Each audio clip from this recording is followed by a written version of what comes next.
Ramesh Babu sir, இதில் நீங்கள் மூத்த பத்திரிகையாளராக களத்தை பார்த்துருப்பீங்க. தாவேகாவை அதிமுக எதிர்க்க துணிகிறது அப்படின்றது என்ன அறிகுறியை காட்டுது அரசியல் களத்துக்கு? அதிமுக தலைவர்கள் விஜயை விமர்சிப்பதும், விஜய் தாவேகா கட்சியிலிருந்து அதிமுகவை விமர்சிப்பதும், இதனுடைய பலன் யாருக்கு போய் சேரணும், இதனுடைய தாக்கம் எதிர்கட்சிகளின் ஒற்றுமையின்மையால் அது திமுகவுக்கு தான் வந்து அந்த பலம் சேர்க்கும். ஏன்னா இவர்களுடைய விமர்சனம், எதிர் விமர்சனம் பண்ணுறது, ஏன்னா ஒருவர் நம்பரில் அதிமுக தலைமை என்ன எதிர்பார்த்தாங்கன்னா எதிர்கட்சிகளை ஒன்றிணைக்கும் பணியில் வந்து தீவிரமாக இருந்தாங்க. அதனால் ஆரம்பத்திலிருந்தே தாவேகாவை வந்து விமர்சிக்காமல் தவிர்த்து வந்தாங்க. அது இல்லை என்று தெரிந்த போது, ஏன்னா விஜய் தான் முதலமைச்சர் என்பதை தீர்க்கமாக தாவேகா வந்து ஒவ்வொரு மாநாடுலையும் சரி, அவங்களுடைய செயற்குழு பொதுக்குழுலையும் சரி தீர்க்கமாக முடிவு பண்ண ஒரு சமிக்கையாக கூட அது இருக்கலாம். ஆனா நீங்க சொல்றீங்க இது வந்து திமுகவுக்கு வாக்கு வங்கியா மாறும் அப்படின்றப்போ, ஒரு பக்கம் இவங்க வந்து உட்கட்சியில் ஒற்றுமை இல்லை, கூட்டணி இல்லைன்ற ஆங்கிள் பாசனா கூட எல்லாருடைய டார்கெட்டும் திமுகவா தானே இருக்குது. அப்போ சீமான், விஜய், இபிஎஸ் 3 பேருமே சேர்ந்து திமுகவை எதிர்க்கும் பொழுது திமுகவுடைய வாக்கு வங்கி உடையும் இல்லையா? அப்போ இது கூட்டணி அமைக்க வேண்டிய அவசியம் இல்லை. அப்போ தொங்கு சட்டமன்றம் அமையறதுக்கான வாய்ப்பும் சூழலும் உருவாகும் இல்லையா? அதை நோக்கி கூட களத்தை நகர்த்துவாங்க. இல்லை, தமிழ்நாடு அரசியல் களம் என்பது இதுவரை எப்படி நம்ம வாக்குகள் போயிருக்கு அப்படின்னு பார்த்தீங்கன்னா இருதுருவ அரசியலில் இருந்திருக்கு. இப்போ விஜயை வந்து ஒரு முக்கியமான நபராக, ஒரு வேட்பாளராக அல்லது தலைவராக கருதுறது வந்து ஒரு இளைஞர் சக்தி இருக்குது, அவரை அதை நம்ம மறக்க முடியாது. ஆனால் இதுவரைக்கும் அவர்கள் வந்து இப்போ ஆதவ அர்ஜுனா சொன்னார் இல்லையா, அரையிறுதியில் வந்து நாங்கள் ஆஸ்திரேலியா அதிமுகவை வீழ்த்தி விட்டோம் அப்படின்னு சொல்கிறாரு. ஆனால் உண்மையில் பார்த்தீங்கன்னா அவங்க எந்த ஒரு பயிற்சி ஆட்டமும் இது வரைக்கும் ஆடலை. ஏதாவது பயிற்சி ஆட்டம் ஆடி இருந்தால் கூட நம்ம கிரிக்கெட்லேயே போவோமே, அவர் சொன்னதுனால கிரிக்கெட் வழியில் வர்றேன். பயிற்சி ஆட்டம் அது வந்து இடைத்தேர்தலில் ஒரு பயிற்சியாகி அதில் வந்து ஏதாவது ஒரு வெற்றியோ அல்லது குறிப்பிடத்தக்க வாக்குகள், ஒரு கணிசமான வாக்குகளை பெற்றிருந்தால் இப்பொழுது ஆதவ அர்ஜுனா அவர்கள் சொல்வது வந்து ஓரளவுக்கு அது பொருத்தமாக இருக்கலாம். இல்லை, அதுதான் களத்தை புரிஞ்சிருக்கிறாங்க இல்லையா? இப்போ அவர் சொல்கிற மாதிரி பார்த்தோம்னா எந்த கட்சிகளும் திமுக, அதிமுக, பாஜக அல்லது வந்து தேமுதிக யாருமே கூடக்கூடிய கூட்டத்தை விட விஜய்க்கு கூடக்கூடிய கூட்டம் அதிகமாக இருக்கு இல்லையா?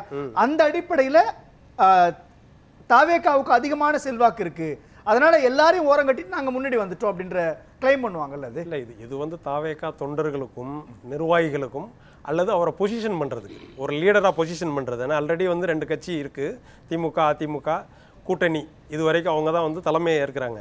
அப்போ வந்து இவங்களும் ஒரு கூட்டணி அமைச்சு 2வது இடத்துக்கு தன்னை வந்து ஒரு தலைவராக நிலைநிறுத்துவதற்காக ஒரு உத்தியை கையாளுறாங்க. அது வந்து என்னன்னா உற்சாகத்தை கொடுக்கும், ஒரு பப்ளிக் பெர்செப்ஷனுக்காக இந்த மாதிரி பேசுறாங்க. தமிழ்நாட்டுக்குள்ள நடக்கக்கூடிய இந்த அரசியல் எல்லாமே திமுக ஒரு இடத்துல செட்டில் ஆயிட்டாங்க. செகண்ட் பிளேஸுக்கான சண்டையா இது கூட்டணிக்கான சண்டையா? இல்ல, எதிர்க்கட்சி. ஆமா, 2வது இடத்திற்கு யார் வருவது? ஏன்னா இன்றைய சூழல்ல இப்ப இவங்க 2 பேரும் விமர்சனம் பண்ணிக்கிறதுல இல்ல சார், அதுலதான் எனக்கு ப்ராப்ளம் வருது. இப்ப இந்த அரசியல் களம் ரொம்ப குழப்பமா இருக்குல்ல. ஒரு பக்கம் திமுக அரசாங்கத்தின் மீதான அதிருப்தியை செவிலியர்கள் வெளிப்படுத்துறாங்க, இடைநிலை ஆசிரியர்கள் வெளிப்படுத்துறாங்க, தூய்மை பணியாளர்கள் போராட்டம் நடத்துறாங்க, பல இடங்கள்ல இருக்குது. கஞ்சா உள்ளிட்ட போதைப் பொருட்களுடைய அந்த சம்பவம் தொடர்பான விவகாரங்கள் எல்லாம் கூட சட்டம் ஒழுங்கு பிரச்சனை திமுக அரசாங்கத்திற்கு கூட சிலமாறுது. இன்னொரு பக்கம் இவங்களும் நெருக்கடி கொடுக்குறாங்க இல்லையா? ஒரு ரொம்ப கன்ஃபியூஸ்டான ஒரு பிளேஸா இருக்குதா தமிழ்நாடு அரசியல்? இல்ல, இதுதான் வந்து இப்ப எதிர்கட்சிகள் ஒரு அணியில் இதுவரைக்கும் களம் எப்படி அமைஞ்சிருக்குன்னா, ஆளுங்கட்சிக்கான அதிருப்தி, எதிர்கட்சிகளின் ஒற்றுமை, அந்த வாக்குகள் வந்து அவங்க பெறக்கூடிய வகையில் அமையும். ஆனால் இப்போ வந்து களம் எப்படி இருக்குன்னா பிரியறதுக்கான வாய்ப்பு இருக்குது. ஏன்னா சீமானும் ஒரு குறிப்பிடத்தக்க வாக்கு வாங்கியிருக்காரு. இப்போ விஜயும் வந்து பார்த்தீங்கன்னா இப்போ வந்திருக்காங்க, அவங்க வந்து ஒரு குறிப்பிட்ட கணிசமான வாக்குகள். விஜய் அவங்க தாவேகாவுக்கு வந்து என்னன்னா இழக்கிறதுக்கு ஒன்றுமே கிடையாது. இல்லை, அங்கே இன்னொரு நுட்பமும் வருது இல்லையா? இப்போ திமுக வெர்சஸ் நாம் தமிழர் கட்சி அப்படின்னு பார்க்குறப்போ பெரியார், சனாதனம், கடந்த காலங்களில் அவர் சொல்றாரு பார்ப்பன கடப்பாறையை கொண்டு திராவிடத்தை வீழ்த்துவோன்னு சொல்றாரு. அது நேரடியாகவே திமுகவை எதிர்க்கிற புள்ளி வருது. ஆனால் திமுக எதிர்க்கக்கூடிய புள்ளியில அதிமுகவும் தாவேகாவும் வந்து சேரலையா? இல்லை, அவங்க ஒன்றும் சேரல. ஆனால் கொள்கைகளில் பார்த்தீங்கன்னா தாவேகாவினுடைய கொள்கைகள் என்ன? அதிமுக திமுக பின்பற்றக்கூடிய ஒரே கொள்கை. இதுவரைக்கும் அரசியல் கட்சி ஆரம்பித்தவங்க எல்லாரும் அந்த கொள்கையை ஏற்றிருந்தா கூட 2 கட்சியும் ஒரே சமயத்தில் வந்து அட்டாக் பண்ணி பேசுவாங்க ஆரம்பத்திலேயே. இப்போ விஜயகாந்த் வந்தார். ஆனால் அதனுடைய பலன் என்ன ஆச்சு அப்படின்னா, ஒரு கட்சி, அது அதிமுகவோ திமுகவோ நிறைய தொகுதிகளில் நம்ம பார்த்தது, அதை ஒருத்தரை வந்து வெற்றியை தடுக்கக்கூடிய வகையில் ஒரு ஸ்பாய்லராகவும் இருப்பாங்க. ஆனால் இப்போ இவங்களுக்கு புதுசாக வந்திருக்கிறதுனால பார்த்தீங்கன்னா ஒரு கணிசமான என்ன லாஜிக் வைக்கிறேன் நீங்கள் சொல்கிற புள்ளியிலேருந்து நான் வரேன். தேமுதிக வரும்பொழுது திமுக அதிமுக ரெண்டு கட்சியுமே எதிர்த்தாங்க. ஆனால் தாவேகா ரெண்டு கட்சியுமே எதிர்க்கிறது இல்லையா? அதிமுகவை உள்வாங்கி கொண்டு திமுகவை எதிர்ப்பது அப்படின்ற அந்த புள்ளியை நோக்கி நகர்த்துறாங்கல்ல. அப்போ லாஜிக்கா எந்த இடத்துட்ட தாவேகாவுக்கு அது சக்சஸ்ஃபுல்லா மாறும் நம்புது? இல்லை, இப்போ வந்து விமர்சனம் எதனால் அது மாதிரி வருதுன்னா, அவங்க அதிமுகவை இப்போ பல தலைவர்கள் வந்து இங்கேருந்து அங்கே போகலாம். மெயினாக முதல் கட்டமாக வந்து செங்கோட்டையன் போனது ஒரு விரிசலுக்கு. அந்த விமர்சனம் எழுவதற்கு காரணமே வந்து செங்கோட்டையன் ஒரு முக்கியமான தலைவர். அவர் வந்து தாவேகாவுக்கு போனதுனால இன்னும் ஒரு வதந்திகள்லாம் பரப்புகிறாங்க. அது வதந்தியாக உண்மையானு தெரியாது.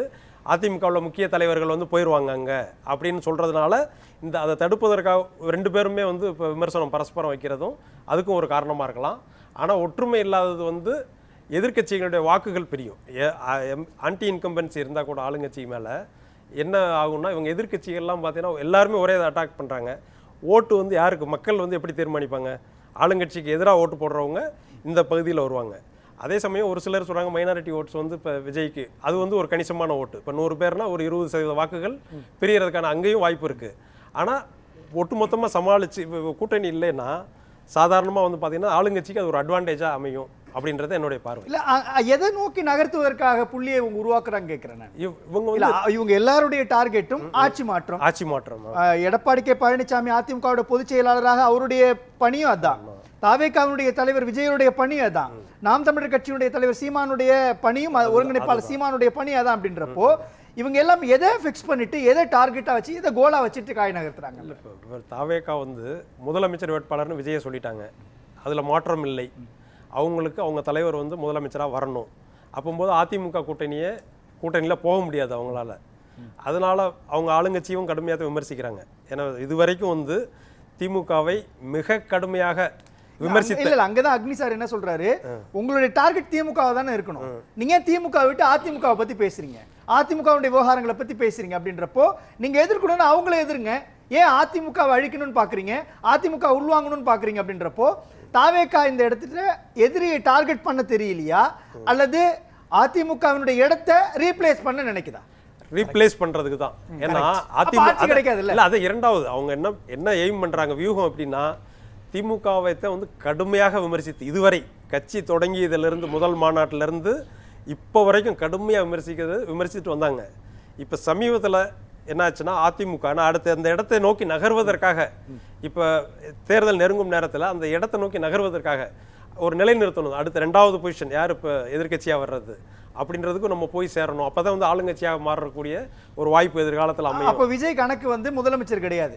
முதலமைச்சராக ஆகணும் அப்படின்னு நினைச்சா குறைந்தபட்ச செயல் திட்டம் அப்படின்ற அடிப்படையில் கூட்டணியை ஃபார்ம் பண்ணிக்கலாம். அதை விரும்பல அப்படின்னா 2026க்குள்ள டூ ஆர் டைல நம்ம நிக்கலாம். இங்க என்ன கிடைக்குதுன்னு பார்க்கலாம், அதுக்கப்புறம் நம்ம ஃபிக்ஸ் பண்ணலாம்ன்ற இடத்தை நோக்கி நகர்றாரு. அந்த இடம் தான் அவருக்கு என்னன்னா, அவங்களுக்கு நம்பிக்கை. இப்போ வந்து இவ்வளவு கூட்டம் சேருது, ஒவ்வொரு மாநாட்டுக்கும் எல்லாரும் எதிர்பார்க்காத அளவுக்கு இதுவரைக்கும் கூட்டங்கள் சேர்ந்திருந்தா கூட இவ்வளவு பெரிய எதிர்பார்ப்பு வந்து பெருசா வந்ததில்லை. ஒரு மாற்றத்தை கொடுக்கக்கூடிய சக்தியா இருப்பார் அப்படின்றது தொண்டர்கள் அவங்க நிர்வாகிகள் நம்புறதுனால அவரை வந்து 2வது இடத்திற்கு ஃபர்ஸ்ட் 2 ஏன்னா முதல் இடத்துக்கு சொல்றது அது வந்து பெர்செப்ஷன் பாலிடிக்ஸ்ல ஆளுங்கட்சிக்கு எங்களுக்கு தான் போட்டி.